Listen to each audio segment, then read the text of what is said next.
जब भी मैं फूलों को देखता हूँ ना आप याद आ जाती हैं। उदास के लोग से दूर जाने की कोशिश कीजिए। अगर कभी जिंदगी में आपको लगा रहना पड़ा तो मुझे बताना है।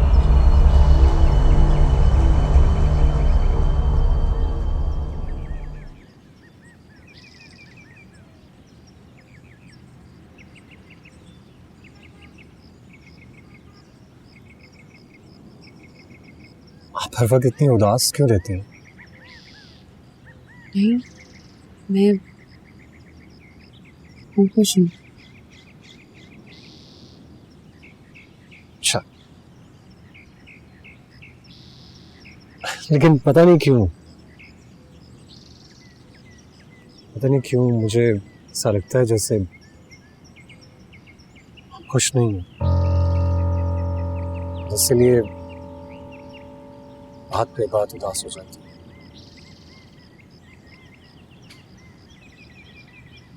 आप जानती हैं, मैं बहुत खुश हूँ। मेरी जिंदगी बदल गई है जब से आप आई हैं। आप शर्माती बहुत हैं और आप पे बहुत अच्छा लगता है। आपकी आंखों की उदासी भी आपकी खूबसूरती को कम नहीं करती। अच्छा, एक बात पूछनी थी आपसे, लेकिन समझ में नहीं आ रहा है कैसे पूछूं। वो शादी के बाद अक्सर लोग हनीमून पर जाते हैं, तो आपने सोचा है कुछ कहाँ जाएंगी आप? नहीं, पता नहीं। जानती हैं मुमताज, आपसे पहले मेरी जिंदगी में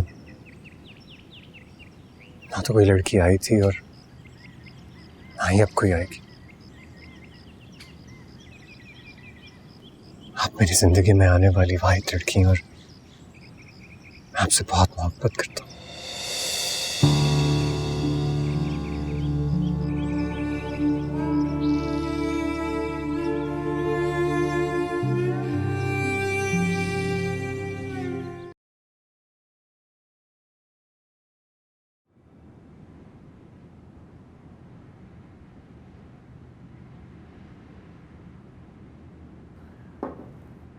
खुदा हम पे बहुत मेहरबान है खदीजा।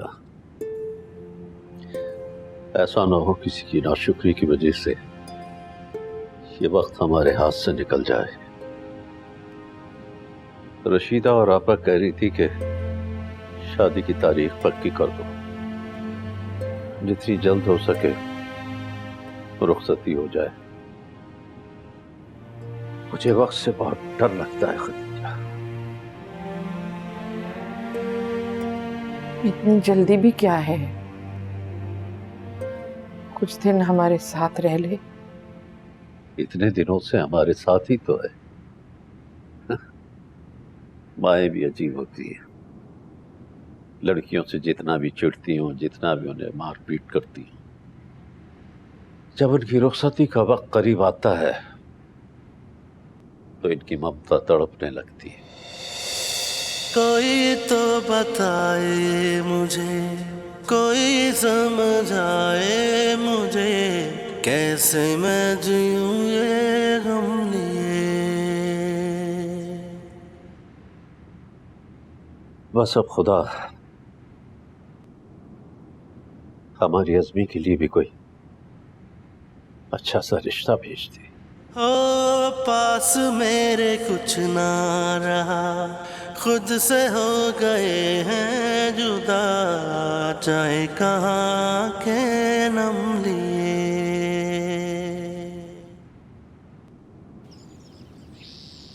आप कबाब लेना।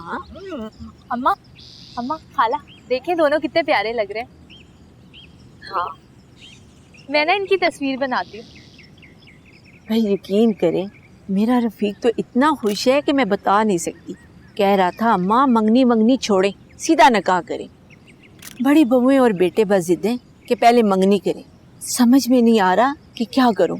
रशीदा, मैं तो बिल्कुल साफ बात बता देती हूँ, मोहम्मद हुसैन में दम नहीं है कि वो मंगनी का खर्चा उठा सके। भैया आप इसकी फिक्र ना करें, वो हम करेंगे। कभी मानेगा ही नहीं।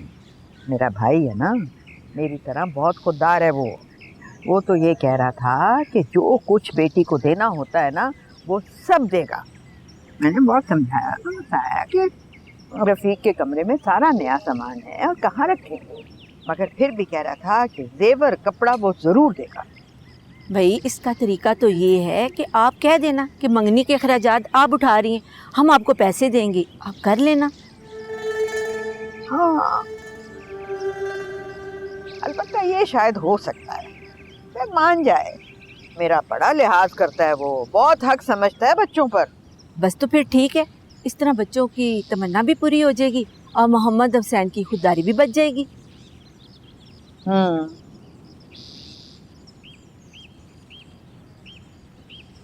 चीमो जी खाला। चाह बुलाओ उनको, वापस जाने का वक्त हो गया है। हाँ हाँ बहुत ठंड हो रही है। जी मैं अभी बुला चीजें समेटो।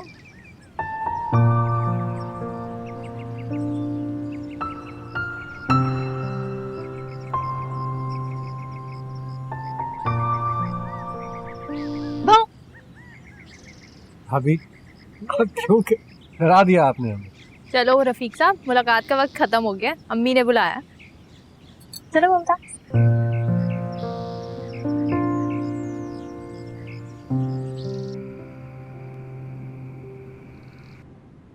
इंसान गुनाह करना नहीं चाहता,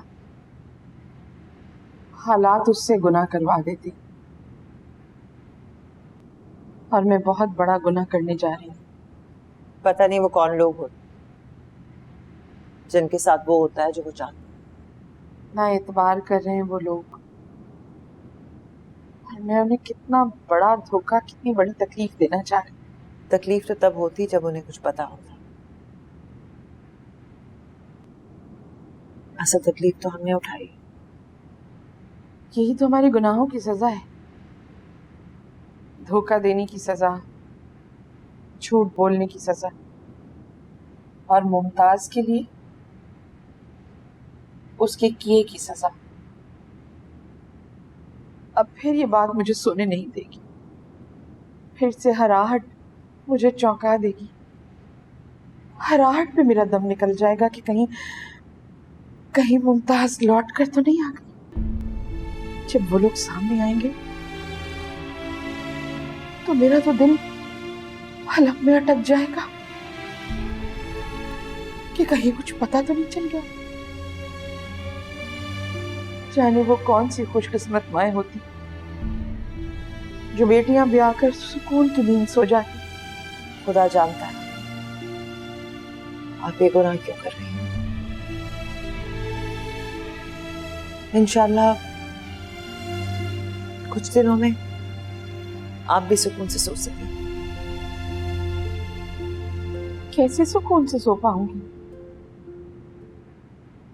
एक बेटी धड़का लगा के जा रही है और दूसरी